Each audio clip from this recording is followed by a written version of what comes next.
I think anyone who's been in the celebrity space will tell you that you'll have people come and say the most over-familiar things to you at times. But sometimes you just wonder whether people just don't have the sensitivity or the decency, or to sometimes use language to ask a question that may not come across inappropriate. When you're single and 44, you have to kind of scratch the surface to find, what's not immediately available. With all kinds of moral policing on my statement, I'm sure, but I don't think infidelity is a deal breaker. I don't know where, my mother always said, I don't know where you came from, because, didn't have their value system, and I was always somebody who lived beyond my means. It was because I was pampered by my father. But I feel like I would like to be a parent. My only questioning part of this whole book is the title. I find that a little different. It could have been titled anything. Especially in our country, in the world we live in, the society that we have to face is just different. 25 years of work, 51 years of age. I truly, and I thank you from the bottom of my heart for this, I truly believe my children, my wife, and myself, we truly have arrived because I have a full chapter in your book. So thank you so much. It's a book that I hope, and I'm looking at someone sitting right there who I want to write the next book. She's still shying away from addressing it, but I know I'm going to get it out of her. She says she's too young to write it. I said there is no such thing. You can write your first book at 23, and it will still be amazing, because there are millions of young 23-year-olds out there, or even 63-year-olds, who would want to read your story, Alia. Just do it.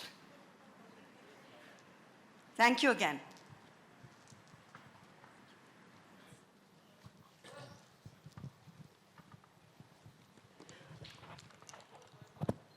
So, Karan, let's get the easy stuff out of the way right now. The easiest part of the book, right? Why is India obsessed by your sexuality? Easy. Well, that's for some reason, as I said, the word conjecture is a word I use very often on my talk show. Well, that is because when people don't have final answers, they tend to kind of, browse around the topic always. And so have I.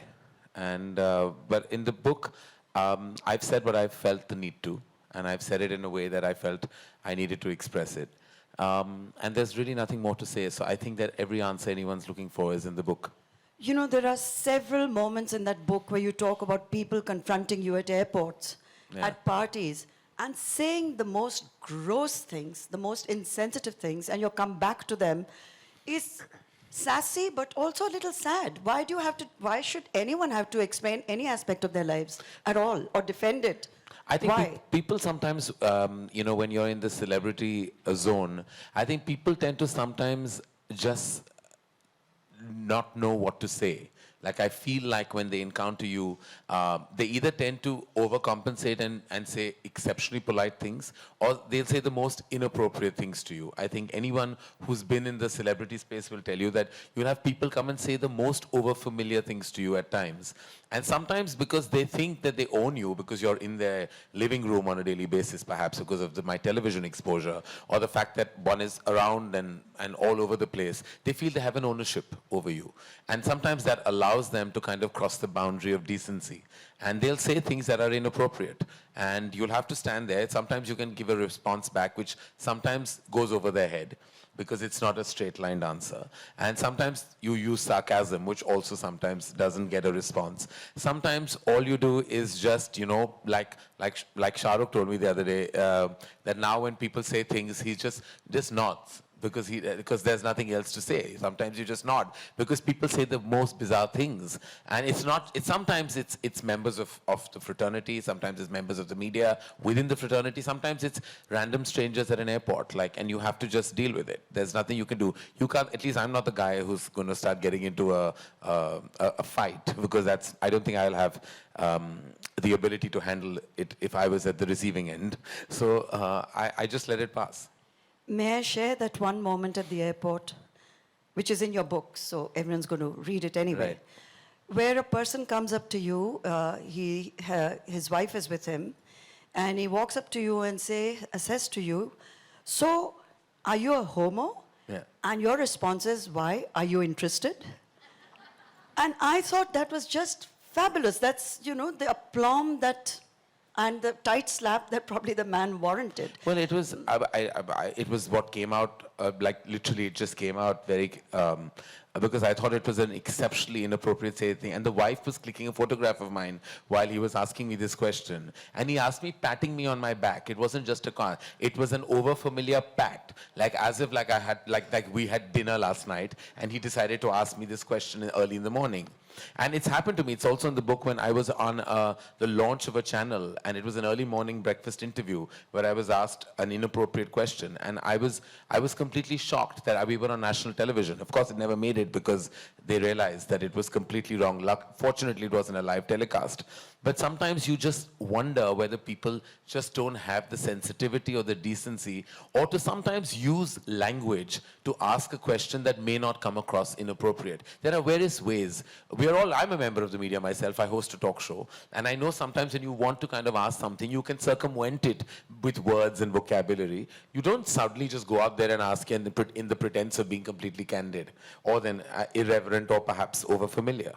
But the surprising part of the book, towards the end of the book, when you talk about maybe going on to dating sites, I found that fascinating, that you went on to an elite dating site and a date was set up for you in Tokyo. And you said, why should I go to Tokyo to meet someone? How did you get onto these dating sites? I mean, that's why? a story in itself. Yeah. Sometimes you have to kind of scratch the surface to find, what's not immediately available. So there are various ways and means I think people sometimes have to kind of look at. When you're single and 44, you'll probably go through every kind of possible available opportunity. I thought that was fantastic because most people would not admit it. I would have actually liked to give the addicted, but they name. won't. It was a selective. I would have liked to give the name, but they're so exclusive and quiet and have full disclosure issues.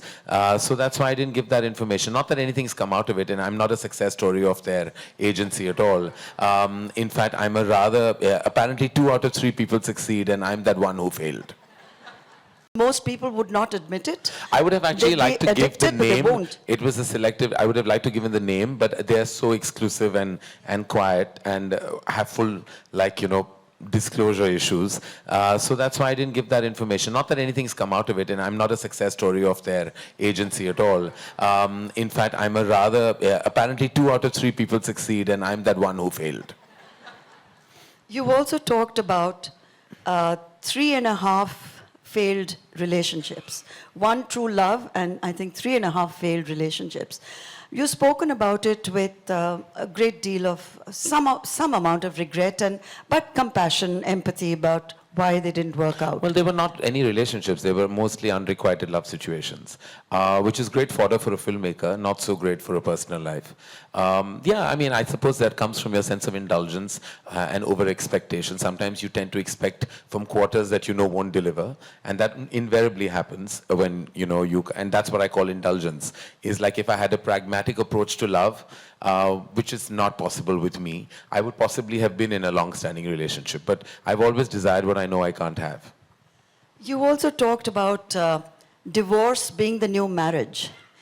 And throughout the book, there is a kind of a strand which keeps going back to infidelity.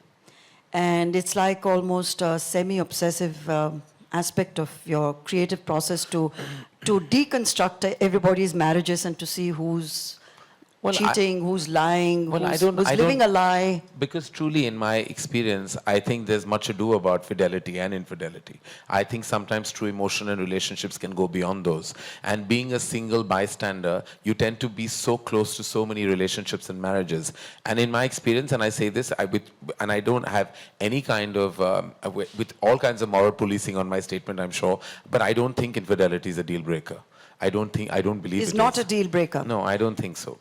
And I feel like it's very individualistic. It's as per each one's life. And I feel like I'm not judgmental about it at all. And I'm not sure if I'm capable of complete fidelity, even if I was deeply in love.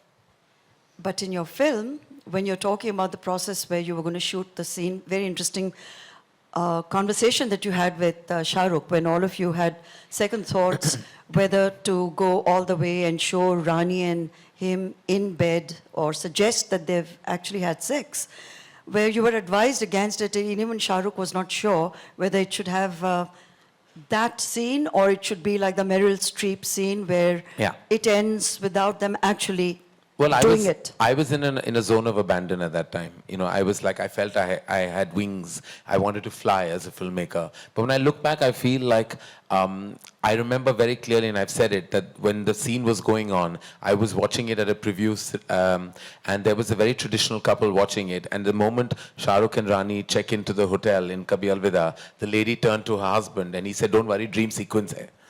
And because they imagined that this is not possible. You know, in a Karan Johar film, it's not possible that this would actually transpire. And the moment they realized it was not a dream sequence, 5 minutes later they were out of their cinema halls. So I've realized that, you know, sometimes topics like this are brushed under the carpet in our society. We don't like to watch what is startling and truthful on celluloid. We like to watch virtue and morality, say the right messaging. The moment you make viewing uncomfortable, the moment you say things that hit you hard, those are the films that bother you the most, and you have extreme reactions. Kabhi Alvida had extreme reactions. I had people come and say, I hated it. The only reason you can hate it if it's the truth of your home. And it's the truth of your marriage. You can't hate that film otherwise. Or had people say, it's uncomfortable to see this film with my spouse. Because what do you say after? Oh, I loved the film. What did you love about it? You know, if I hated it, then why did you hate it so much? You know, so it's basically, it was more a commentary. So the film did so much, and someone told me that it did so much better in the West because there's a culture of watching film alone. So there are men who went alone and women who went alone. But in India, we go as a couple or as a family, and it's an uncomfortable watch sometimes. I think that's changing. I see a lot of movies on my own in a theater, and I enjoy it thoroughly. I think I see a lot of other ladies also coming and watching movies. It's changing. Thank God. There's a wonderful chapter on Shah Rukh where the first time you meet him and you go with a certain baggage because you're awestruck, you expect to meet a big star and you're completely disarmed because he's so normal, he's warm, he's caring, he's very respectful towards your father. They have a relationship completely independent of... I mean, it was, I remember the day so clearly etched in my head, like it's like it happened yesterday. I grew up with movie stars that were stalwarts, that were luminaries, that we literally looked up to, like Mr. Bachchan. You know, when he walked into the room, there was a sense of like, you know, like glory. Someone magnificent has walked in. So there was this stardom that I had realized, being a producer's son, stars were always put on a pedestal. We were always the poorer parties. We were the ones that had to kind of succumb to their stardom, look up to their, full of awe, because they were the ones who made the movies happen. So I grew up feeling movie stars were like unapproachable entities. I had then lost track with the generation because I was in my college days, and I was touching base with my father's side of the business much later when he took me to meet Shah Rukh to sign him for Duplicate. And I had never met somebody who was a young movie star, who was so loved at that time, and everyone wanted him in their movies, who was this animated, this conversational, this, what do I say, just this real person. So I was in shock. And the fact that he respected my father so much, the fact that he showed that respect meant the world to me, because up to that point I felt like my father had not had the best run at the movies, you know, even with certain people and relationships. And when I saw Shah Rukh give him that love, I think I fell in love with Shah Rukh at that moment because I saw the love he gave my father, and that to me meant the world. Nothing else mattered. There's a lovely insight also when you talk about your father. I think that was beautiful, where you said that despite him achieving success by the time you started working together, in his head, he was still like a production person. So it was his instinct to carry the bags of stars or open car doors for them. And which my mother went hoarse trying to tell him, Yash, you're a producer. You're not a production manager. You shouldn't be doing these things. It's wonderful that you share it. It was his instinct. He couldn't help it. He just couldn't, like, whatever. And it was like, And I, of course, was born like I was a movie star in my head. Even though I had nothing, in my head, I was always royalty. For some reason, I don't know where, my mother always said, I don't know where you came from. Because, you know, didn't have their value system. And I was always somebody who lived beyond my means. It was because I was pampered by my father. He allowed me to believe that. He really, when I was 150 kilos fat, thought I had 5 kilos of puppy weight that I should lose. He thought I was the most gorgeous looking son. Could have been a film hero, knowing very well I knew my personality would not allow me to be a lead in a Hindi film at all. But he thought he could have launched me. When we were talking about my first film, he said, "Tu thoda patla ho ja, tu kar sakta hai hero ka kaam." And I was like, at that point, I was like, how do I get love and balance it with delusion? Because, you know, my mother secretly, I think, always knew that I was not meant for certain things. But my father just loved me unabashedly. There's also a wonderful moment that you talk about when Kajol, who you now don't have the same relationship with any longer, but maybe you will in future, when she told you that if you want to establish your, you want to assert yourself on the set, just come and shout the hell out of me, just come and yell at me to show that you're the boss. And you were faking, I mean, you were faking it, she was faking it. But I thought that was very generous of her and very smart of her to think of that. You were young, you were nervous, she was a huge star, and she says, just come out there and shout at me. Yeah, and it's true. It's what happened. It's what's in the book, as are many other things. Kajol, I think enough has been said about recently, especially when excerpts of the book have been out. So I don't want to say any more about the fact that we have great history. And I want to remember just the history that we've shared. This is a moment in that history of nearly 25 years of a friendship. And yeah, sometimes chapters end, books end, relationships end. But yet, you talk about when you hugged Shah Rukh at Deepika's party, and suddenly, whatever tension there may have been, melted away. That one hug, there was so much love that was exchanged, and it was all eliminated. I think there are ups and downs in so many relationships, but with Shah Rukh, there is deep love. There's no other way of communicating the respect and love that I have for him. And I believe that ours will be a dynamic, and ours will be a relationship, and ours will be a connect that will be forever. It's only because my love for him has only grown over the last 2 decades. My love for his family has been so constant and consistent. And the fact that I think that their home is like a home for me in this city means a lot to me and my mother. My love for him is beyond work. My love for him and his family is beyond what he and I do professionally. It really is now a soul connect. I think we were meant to meet in this world, and I think it's because of my father that we have this connect. And we could possibly have our down days and our humongously up days, but what we cannot ever forget is the unabashed love that will remain, and the respect, more importantly, that I think has not been diminished, no matter what. It has a lot to do with both of you being successful, very successful in your own right. You say that friendships in show business can only succeed if the two people involved are equally successful. Is there something like friendship at all in showbiz? I've made some very strong friendships. Everyone in this room today is from my industry. My relationships define me. We're low on family. We have very few relatives that we're really connected with, me and my mom. So most of my personal connections are my family, and they're my extended family.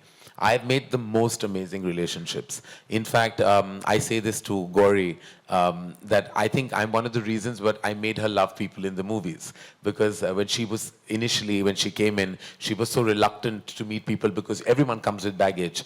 But some of my most deep equations and my most solid dynamics have been with people from the movies. So I think it's very unfair to say that relationships, yes, you go through ups and downs, and there are always turbulent times. But I have to say that the soul and heart I've found within the fraternity and the industry has been amazing, and I will cherish those relationships for the rest of my life. They're all still there in my life. In fact, I'm a very constant person. People who've been in my life for over 2.5 decades are still there in a very strong space. And finally, your book ends with your expressing a desire to perhaps adopt a child or have a surrogate child, and you talk about this child as your old age kind of a policy to insurance policy in old age. I think you have reason. I feel I have a nurturing quality in me, and I saw that most when I launched Alia, Varun, and Sid. I felt like I can't let go of them even now. Like I feel it's been nearly 5 years, and I feel no matter what they do in whatever capacity they do, when they're on screen or they're at an event or they're anywhere, I see myself staring at what they're doing, what they're saying. That shows that I actually have a sense, and even all the directors in Dharma, everyone in Dharma, to me, I'm maybe age-wise, say a decade apart from them, maybe more than that. But the emotion comes from a very strong paternal space. And I feel like I would like to take that forward. I don't know what I'm going to do about it, but I feel like I would like to be a parent. I don't know in what capacity. I don't know how it's going to happen. I have no clue, and I don't have answers to those questions. But I do feel the need because I feel I have love to offer. And since it's there, and I'd like to take it forward because I feel like that paternal instinct needs to be acted upon. And I feel it very strongly. Like I feel like I have so much within me that I conserve, and I feel that love has to have a release, you know, and it's not going into a relationship. It goes abundantly to my love for my mother and my friends and all of them around me. In my company, I love everyone. And to me, I don't think any of them will realize how deeply moved I am that so many of them are here today, and what they mean to me in my life. I sometimes don't express it enough because it's within me, and I feel like that love within me needs to find a platform, and I think that platform could be a parent platform. Karan, I wish you every success. I hope a baby does come into your life. It'll transform you. It transforms everybody who's ever had a child, and I can tell you that from experience. With 4 grandchildren now, I can tell you that with double experience. Yes. So, blessings all the way. Make it happen for yourself. We are very proud of you. We are very proud of the book. It's already a bestseller, and it's got its first brilliant review. So, it's a day to celebrate, and may you always remain the wonderful, caring person you are. Thank you. Thank you so much, Shobha and Karan. I'd now like to invite Shah Rukh to come up and release the book formally and say a few words. Thank you.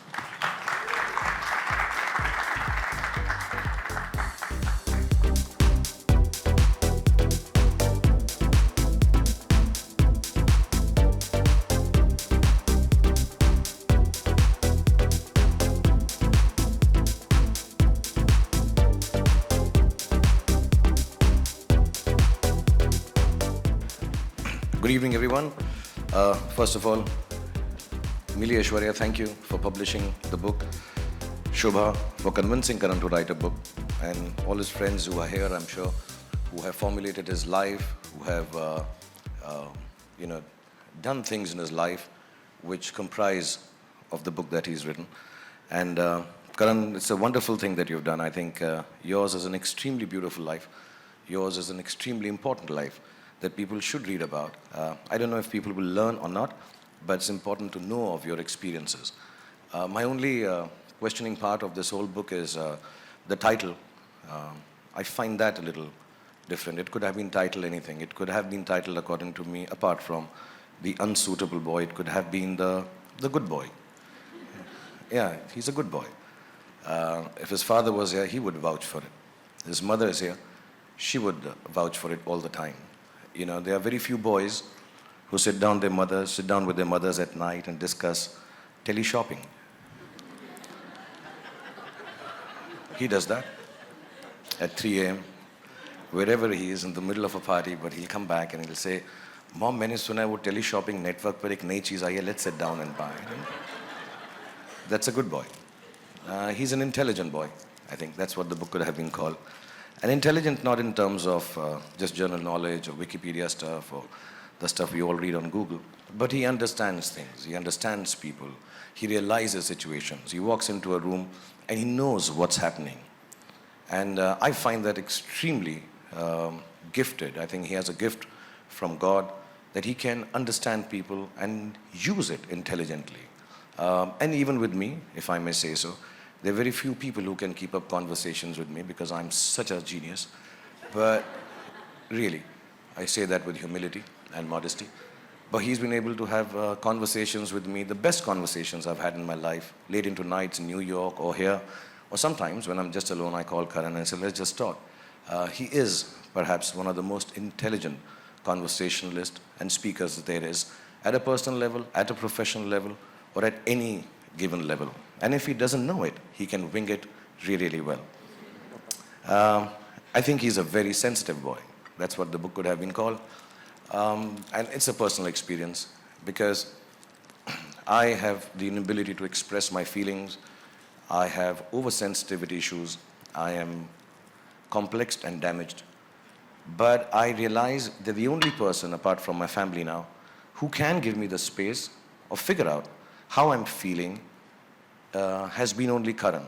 He can make out that Bhai is angry, Bhai is sad, can't say this to Bhai. And it's not just me. I've seen him being sensitive to everybody around, from the youngest of people, his team of Student of the Year, to the eldest of them all. And he can understand what is happening in your heart, what is happening in your soul.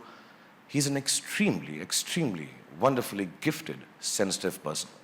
The book could have been called The Brave Boy. And I say this with vehemence and conviction because Karan is different. He's extremely different. And not just in the unique sense. He's different. And it's difficult being different. Especially in our country, in the world we live in, the society that we have to face. He's just different. And to achieve what he has done, with the gusto that he's done this, with the aplomb that he's achieved this, is even beyond the greatest of achievements. Because to be different, and to do and be accepted, and to run wild and free in this world is a very, very special thing. I know him very personally. I haven't read the book. I don't know how much of the difference comes out in this book. But he is a different boy. He is a unique boy. And last but not least, when I say this, he's genuinely an extremely brave boy. And he's all of these put together. He makes a very special boy. To me, Karan Johar will always remain the most beautiful boy that I've ever seen in my life. And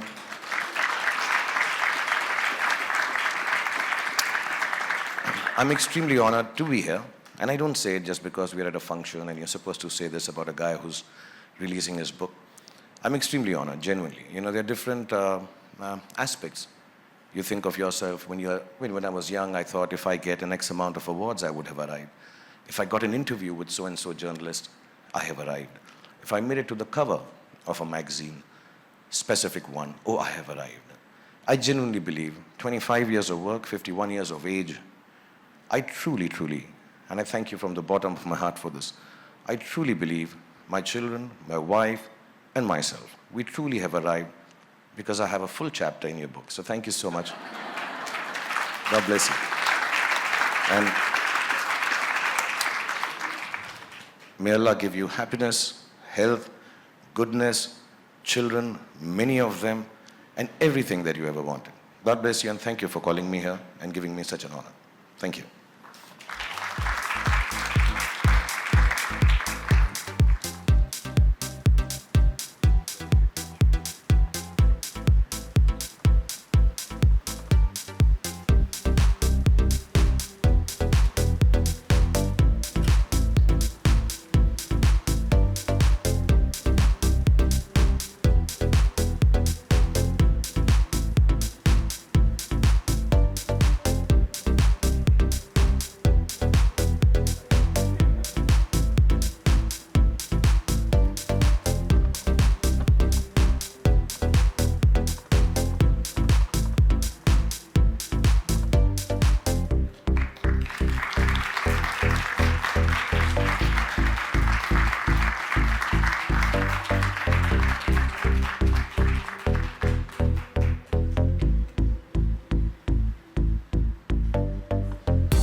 Sorry, and my special thanks to my very special friend Poonam, who's helped him write this book. I understand with the paucity of time and running around that he must have given you. Thank you so much for convincing, all you ladies actually. Thank you, this is a very important book. God bless you all for making him do this. Thank you.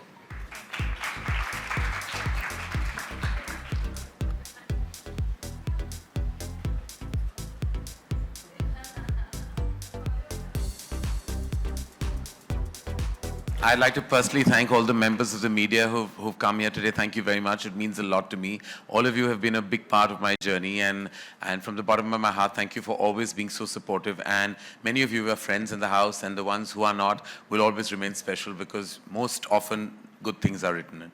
I also have to say that all my friends and everyone at Dharma who have shown up today, thank you so much. You know who you are. You mean the world to me. You are my world. Thank you, Mummy. I love you.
Yeah.